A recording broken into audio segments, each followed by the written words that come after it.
Rising stars में एक बार फिर से आपका स्वागत है और आज बातचीत हो रही है दीपक शेनॉय से, कैपिटल माइंड्स के फाउंडर एंड सीईओ। बड़ी दिलचस्प बातें हो रही थी। दीपक, आपने एक बहुत सी किताब भी लिखी है, मनी वाइज, आपके पीछे वो दिखती भी है मुझे। दो तीन बड़े शानदार आपने कोट्स लगा रखे हैं कि if you want to work then only, not because कि आपको करना पड़ रहा है, और रिएक्ट करिए, ज़्यादा प्लान वैन मत करिए। मैं ये जानना चाहता हूँ कि इस समय आप मार्केट में रिएक्ट कर रहे हैं या आप प्लान कर रहे हैं, क्या कर रहे हैं इसमें मार्केट में आप? मेरा ये जरूर ये मानना है, और ये शायद ऐसा है कि हम फ्यूचर को तो हम ज्यादा प्रेडिक्ट नहीं कर सकते हैं, और कुछ लोग कर सकते हैं तो शायद वो मतलब वो दूसरी तरीके से लें। लेकिन मेरा ये मानना है कि देखिए, मुझे पता नहीं आगे क्या होगा, लेकिन जो हो रहा है उस पर मैं रिएक्ट कर सकता हूँ। अगर आप ये सोच के बैठोगे कि ये देखो ये हो सकता है, हम इस हिसाब से जाएंगे, अगर वो नहीं होता है तो फिर आपके प्लान्स चेंज आते हैं। तो मैं कहता हूँ, देखिए जो स्टॉक गिर रहा है, आप समझोगे कि देखो और गिरेगा या फिर और ऊपर जाएगा। I think that is the wrong strategy. Strategy ये होनी चाहिए कि अच्छा, ये यहाँ तक गिरा तो उसके बाद मैं अपनी स्टॉक्स बेच दूंगा, उसके बाद मुझे नहीं समझ आता, या फिर इतना गिरेगा तो मैं और खरीद लूंगा। ये दोनों स्ट्रेटजीज भी ठीक है, लेकिन ये होना चाहिए प्लानिंग इंस्टेड ऑफ प्रेडिक्टिंग कि अगर नीचे जाता मैं ये करूंगा, और अगर ये ऊपर जाता तो मैं ये करूंगा। अच्छा, मैं ये नहीं कहूँगा कि आप नाम लें किसी स्टॉक का यार, बट थोड़ा सा क्लोजर जाने के लिए एक आध सेक्टर अगर आप बताएं कि जो आपको इस समय लगता है कि बहुत अच्छे हैं या आगे फ्यूचर में बढ़िया हो सकता है। तो आई थिंक काफी यहाँ पे मतलब फ्यूचरिस्टिक टेक्नोलॉजी जो इंडिया बना रही है, जो इंडिया पार्टिसिपेट कर रही है, वहां पे इंडिया का स्कोप बहुत ज्यादा है। अब एक एग्जांपल लेता हूँ, जैसे हाइड्रोजन है एनर्जी जनरेशन के लिए, या फिर आप इलेक्ट्रिक व्हीकल्स देखें, ये दोनों इसमें ना क्लियर विनर कोई नहीं नजर आता स्टॉक मार्केट में कि ये स्टॉक ना ये सबसे बेनिफिट ज्यादा करेगा। लेकिन ये सेक्टर्स है कि यहाँ पे सबसे ज्यादा इंटरेस्ट आएगा, ग्रीन एनर्जी फ्रॉम हाइड्रोजन और electric vehicles is a very very big sector. और इसको अगर देखें तो 10 साल और इनका मतलब इनकी ग्रोथ होने वाली है।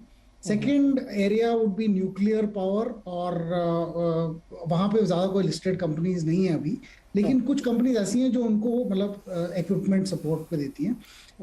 Third one, and I personally हम काफी बायस है उसमें, हमें लगता है कि आईटी एज अ सेक्टर काफी इंटरेस्टिंग है। अभी शायद काफी ओवर वैल्यूड था अर्लियर दिस ईयर, लेकिन हम अभी और पोजीशंस बना रहे हैं, क्योंकि हमें लगता है कि जैसे अगर यूएस में रिसेशन आता है, वहां पे वेजेस बहुत ज्यादा हैं, तो लोग और आउटसोर्स करेंगे। पिछले रिसेशन में भी ऐसे ही हुआ था, तो इंडियन आईटी कंपनीज को बेनिफिट होगी। अभी प्राइसेस गिर रहे हैं, वो ठीक है क्योंकि मार्जिन अभी कम है, लेकिन मार्जिन आगे से जाके ज्यादा होंगे। तो ये 3 सेक्टर्स हैं। रियल एस्टेट आपको नहीं अच्छा लगता? गोल्ड आपको नहीं अच्छा लगता? रियल एस्टेट बताइए, आपको अच्छा लगता है real estate? Real estate I think लोगों को अपना घर, आई मीन वो इमोशनल रीजन के लिए बहुत अच्छा है, क्योंकि फिर वो फीलिंग आ जाती है अपना घर है वगैरह। लेकिन रियल एस्टेट सेक्टर जो है, वो कभी संभव 10-15 साल में कभी पैसा ही नहीं बनाती है ऑलमोस्ट। वो आपने घर खरीदा क्या? मैंने अपना नहीं खरीदा। वो तो बस वो, लेकिन जब मैं खरीदूंगा तो इसलिए नहीं होगा क्योंकि वो घर के प्राइस बढ़ेंगे, मैं अभी खरीदूंगा और 5 साल बाद बेचूंगा। अब जब घर खरीदे हो तो गाड़ी कैसे, आप गाड़ी ये नहीं खरीद के सोचते हो कि मैं 5 साल में इसका प्राइस ये होगा। तो आई थिंक रहने के लिए घर खरीदना चाहिए, लेकिन ये इन्वेस्टमेंट के लिए तो बिल्कुल नहीं खरीदना चाहिए। तो रियल एस्टेट सेक्टर में भी कंपनीज जो हैं वो काफी उनकी अकाउंटिंग ना, because of new as regulations, वो समझ में नहीं आती है। आज का प्रॉफिट 3 साल बाद दिखेगा, या फिर 3 साल बाद का प्रॉफिट थोड़ा सा आज दिखेगा लेकिन 3 साल बाद नहीं दिखेगा। और इसके लिए कैश फ्लो स्टेटमेंट्स वो सिर्फ साल में एक बार रिवील करते हैं, और उसकी वजह से हमें ज्यादा इंटरेस्ट नहीं है रियल एस्टेट कंपनीज में। और गोल्ड में आपका इंटरेस्ट है या घर से प्रेशर पड़ता होगा? वैसे घर से उल्टा प्रेशर है, हमारे घर में तो बिल्कुल गोल्ड में इंटरेस्ट नहीं है। तो आप थोड़ा एक्सपेरिमेंट के तौर पे आप ट्राई कीजिए कि अगर आप गोल्ड है आपके पास थोड़ा सा भी, आप जाके उसे दुकान में बेचने की कोशिश कीजिए, और कहिए कि मुझे और गोल्ड नहीं चाहिए इसके एक्सचेंज में, मुझे पैसे चाहिए। सडनली लोग वो स्ट्रेंज रिएक्शन आ जाता है कि नहीं नहीं, हमें कैसे पता ये आपका गोल्ड है, हम नहीं दे सकते, हम तो सिर्फ एक्सचेंज करते हैं। तो अगर ऐसी चीज है जो खरीदी जा सकती है लेकिन बेची नहीं जा सकती है, तो उसको उसमें ज्यादा इंटरेस्ट नहीं है मुझे। और लॉन्गर टर्म में देखें, अगर आप 10 साल में, अब लास्ट 10 ईयर्स में जो आपने गोल्ड की प्राइस की इंक्रीज देखी है, वो ऑलमोस्ट सारी जो है डॉलर के अप्रिसिएशन से आई है, गोल्ड के प्राइस से नहीं है। डॉलर में अगर आपने 10 साल पहले गोल्ड खरीदी होती तो आपका अभी 10% लॉस होता। कैपिटल माइंड कुछ नए प्रोडक्ट या कुछ नए वेंचर्स करना चाहती है, म्यूचुअल फंड भी आप तैयारी कर रहे हैं, AIF फंड की भी तैयारी, उसके बारे में बताइए हमें थोड़ा। हाँ जी, हम वैसे जैसे हमारे हम जो भी पोर्टफोलियो मैनेजमेंट सर्विस चलाते हैं उसमें अबाउट 850 करोड़ हम मैनेज कर रहे हैं, और अबाउट 1500 करोड़ पे हम एडवाइस दे रहे हैं कुछ कस्टमर्स के लिए। तो हम जैसे अपनी फीस चार्ज करते हैं ऑलमोस्ट करीबन म्यूचुअल फंड के जैसे ही चार्ज करते हैं। हम कोई प्रॉफिट शेयर नहीं लेते हैं, हमारे पास हमारा कोई एंट्री लोड नहीं है, एग्जिट लोड नहीं है, और हमारा जो फीस है वो जैसे म्यूचुअल फंड चार्ज करती है मैनेजमेंट फी के हिसाब से, हम भी वही मैनेजमेंट फी के हिसाब से चार्ज करते हैं। लेकिन हम PMS में रिस्ट्रिक्शन ये है कि आप 50 लाख से कम इन्वेस्ट नहीं कर सकते। तो हमने एप्लीकेशन भरी है सेबी के साथ, और वो अभी इन प्रोसेस है। Hopefully if they give us a licence then फिर हम अपना भी म्यूचुअल फंड लॉन्च कर सकते हैं, ताकि फिर हम सारे लोगों को सर्विस कर सकें हमारी स्ट्रेटजीज के साथ। और थोड़े से टेक्नोलॉजी को यूज करके इस बिजनेस को मतलब और सर्विस इन्वेस्टर्स को ज्यादा सर्विस करें और अपॉर्चुनिटीज एनहांस करें। AIF भी एक और तरीका है जिसमें हमने स्पेसिफिकली कुछ ऐसे कस्टमर्स हैं जो हायर रिस्क लेना चाहते हैं और वो हम PMS में नहीं लेना चाहते हैं, तो उनके लिए हमने स्पेसिफिकली एक AIF के लिए एप्लीकेशन स्टार्ट किया। वो प्रोसेस आई थिंक दोनों का काफी टाइम है, I think at least 1 year 1.5 years from now minimum. तो लेकिन हमारे लॉन्ग टर्म प्लान यही है कि हम इसी बिजनेस को ज्यादा बढ़ाएं। आजकल ये नए ज़माने की बड़ी बड़ी कंपनियां आ रही हैं जो टोटल एड्रेसेबल मार्केट को ही अपना धर्म मान के चलती हैं, अच्छी लगती हैं आपको क्या? सच बताऊं तो ये जो वर्ल्ड है चेंज होती है ऐसी कंपनी से। कुछ ऐसी कंपनीज होती हैं जो मतलब बड़े बड़े बन जाते हैं, जैसे Amazon जब आए थे उन्होंने कहा कि यार ये कौन सा ऑनलाइन रिटेलर है जो लोग थोड़ी मतलब क्रेडिट कार्ड देके बुक खरीदेंगे। अब देखिए सब लोग क्रेडिट कार्ड देख के सब चीजें खरीदते हैं। वो जो नई नई कंपनीज है उसमें से कुछ कंपनीज आके दुनिया को बदल देंगी, इंडिया को भी बदल देंगी जी। लेकिन इसी जर्नी में कुछ कंपनीज जीरो भी हो जाएगी। मतलब रिस्क का मतलब ये है कि ये हाई रिस्क गेम है, हाई रिटर्न्स गेम है, रिस्क भी बहुत ज्यादा है।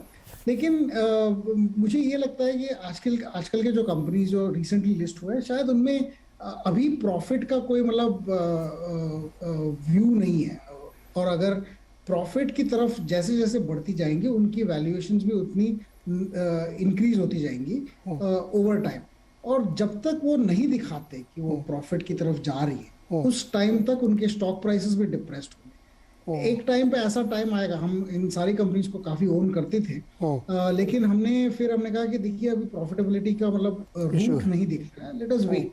बट जब दिखेगा तो हम आएंगे, हम शायद लेट होंगे, हम बहुत जैसे आपके जो व्यूअर्स हैं वो हमारे से पहले शायद इन कंपनीज में आ जाएंगे, पर हमें कोई प्रॉब्लम नहीं है। It's better to be slightly late than too early. अच्छा, अब दीपक हम लोग एकदम अंत की तरफ है अब अपने शो की, तो हम ये कोशिश करते हैं कि हम अपने इन्वेस्टर्स को, ट्रेडर्स को, दर्शकों को एक गिफ्ट दें, और वो गिफ्ट हो सकता है सिर्फ सबसे अच्छा ज्ञान का। और ज्ञान के लिए आप किताब पढ़ सकते हैं, आप कोई फिल्म देख सकते हैं, आप कोई OTT सीरीज़ देख सकते हैं, आप कोई गाना सुन सकते हैं। तो एक तो किताब जो दीपक ने खुद लिखी है मनी वाइज, आप उसको पढ़ सकते हैं, तो वो तो एक गिवन गिफ्ट है। लेकिन दीपक शेनाय को भी तो कुछ पढ़ना, सुनना, देखना अच्छा लगता होगा, वो क्या है जो आप हमारे दर्शकों को सजेस्ट करना चाहेंगे? तो बिल्कुल, इनफैक्ट मैं काफ़ी मतलब आई रीड अ लॉट, तो किताबें मैं बहुत पढ़ता हूँ। और अभी एक किताब मैं सब लोगों को बोलूँगा कि आप पढ़ें, कि एक बुक है, इसका नाम है बफेट बाय रॉजर लोवेनस्टीन। ये मार्केट की किताब है, ये वॉरेन बफेट के बारे में। लेकिन उनका ये नहीं है कि ये वॉरेन बफेट ग्रेट हैं, ये है वो है, उनका actually nice biography from a third party.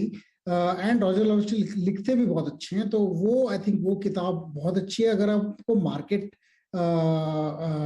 Views चाहिए होंगे। और दूसरा जो मैं काफी पढ़ता हूँ वो एक ट्रैवल और ह्यूमर की किताब है। एक तो ह्यूमर की, आजकल तो ऐसे लोग ह्यूमर सिर्फ स्टैंड अप कॉमेडी देखते हैं यूट्यूब पे शायद, तो किताबें कौन पढ़ता होगा, लेकिन अगर पढ़ना चाहते हैं तो एक ऑथर है जिसका नाम है डेव बैरी।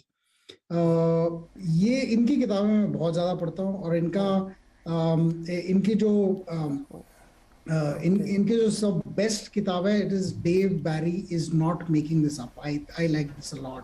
तो ये मैं कहता हूँ कि market, this is nothing to do with markets, but it's a very good book. आप अगर पढ़ेंगे तो एटलीस्ट मार्केट में तो काफी आजकल ह्यूमर तो नहीं दिखता है, तो जी। बाहर के लाइफ में स्माइलिंग और हंसना is a very important thing. Deepak ने हमें बहुत कुछ सिखाया और हमने समझने की कोशिश की कि दीपक शनाय कैसे सोचते हैं, मार्केट को कैसे अप्रोच करते हैं और कैसे इतना बड़ा पीएमएस चला रहे हैं इतनी सक्सेसफुली।